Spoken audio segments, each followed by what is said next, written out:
Hey, Eva Humphreys here. I'm a BANT Registered Nutritionist and I have teamed up with Good Hemp for a series of educational videos. This one is about nutritional strategies that may support glowing skin from within. To really understand this topic, first we need to look at the structure of the skin, which looks like this. This is a really simplistic overview, but to talk you through it, at the very bottom we have muscle, followed by fat cells, followed by a layer that contains elastin and collagen, with a little bit of water and some hyaluronic acid interspersed within it. Rather than just telling you what the skin contains, I really want to point to the fact that each of these structures we need to support through our diet. First and foremost, we are going to have a look at the layer that contains elastin and collagen. The truth is, these parts are mainly made of protein.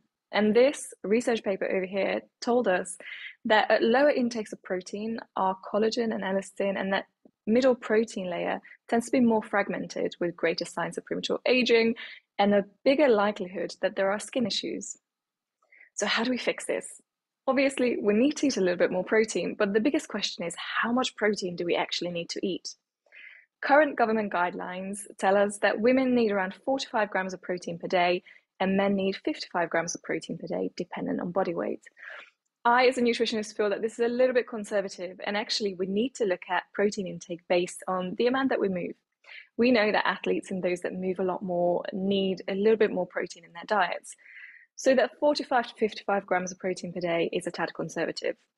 A good way to ensure that we are getting enough protein is to include protein in every meal that we are eating. So think about how to add protein into your breakfast, your lunches, and your dinners. The good news is hemp seeds contain a really nice dose of protein, and then you may also look at things like adding extra protein in the form of a hemp protein powder to either smoothies, soups, or any meals that you can think of.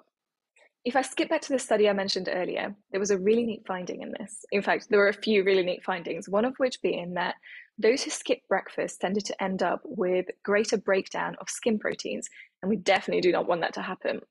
There was one more thing to this though. Those that had high carbohydrate breakfast tended to end up with looser, more fragmented collagen. And as we know, collagen is absolutely imperative to the structure of our skin. So we also do not want this. The fix here is to start your day on a high protein breakfast. Step 2 is to take a look at fats. As we can see from this picture, there is a lot of fat within skin cells. We know that fats are absolutely essential to the way that skin works, and they also help us keep water within the skin at a much greater level.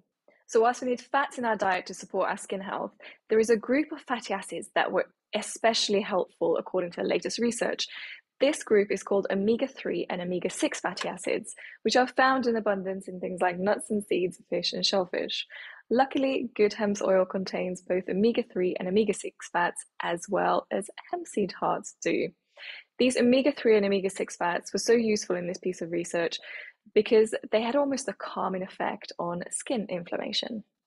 From here on, it comes down to supporting the skin through a whole heap of vitamins and minerals, and the skin needs a lot of vitamins and minerals, including things like vitamin C, vitamin E, vitamin A, D, zinc, selenium, iron, and biotin.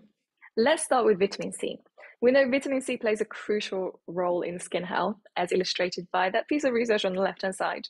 What we also know is that if vitamin C goes low, the skin can become fragile. We also need vitamin C to produce collagen. In fact, every bit of collagen that we produce needs vitamin C. And the most crucial part is to ensure that we have a regular intake of vitamin C containing foods. Now, what does this look like? It may look like things like adding red peppers into your diet, a bit more citrus fruits, or a few berries. Next up, we have vitamin A, and for this, I want you to consider all of those beautiful, colorful, orange-based pigment foods that you can think of. Things like sweet potatoes, butternut squash, carrots, even egg yolks.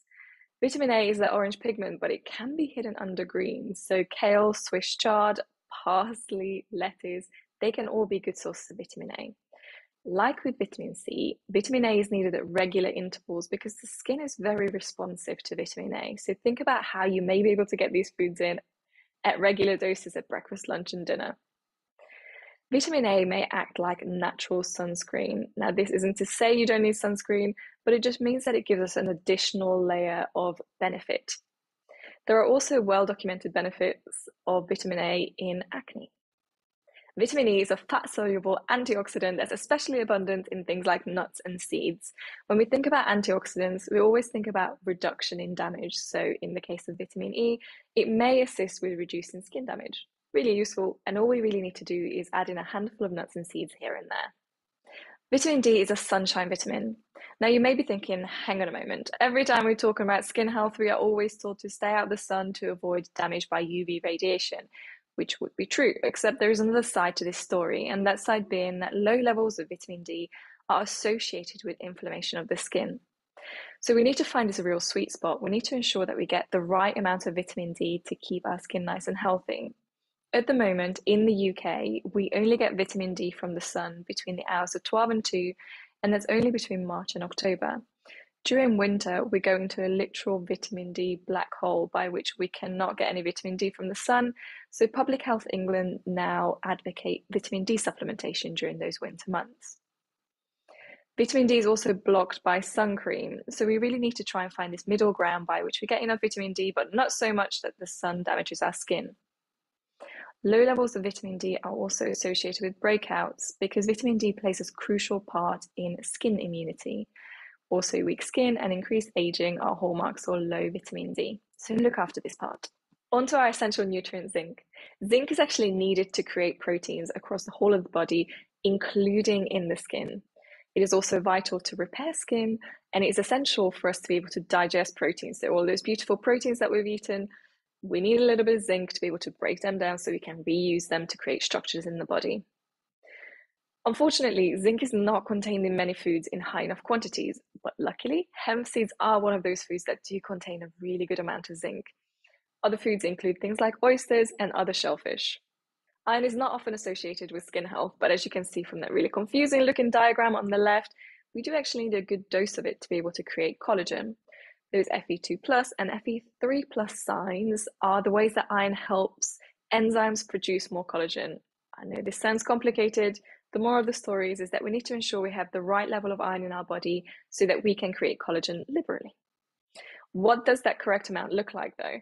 So to be able to get our recommended daily intake of iron, we would need to eat roughly about 500 to 600 grams of spinach per day. It's a lot of spinach, or approximately 220 grams of hemp seeds.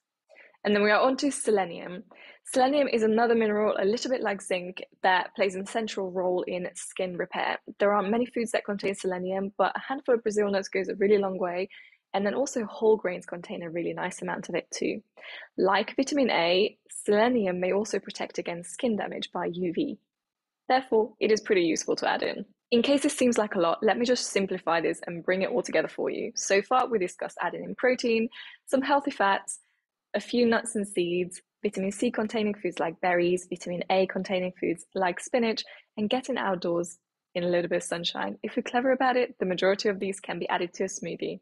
There is one final piece of the puzzle, and that's fermented foods. Fermented foods support our gut health, which in turn is absolutely vital to the health of our skin. There is an entirely new video on gut health, so why not check that one out next?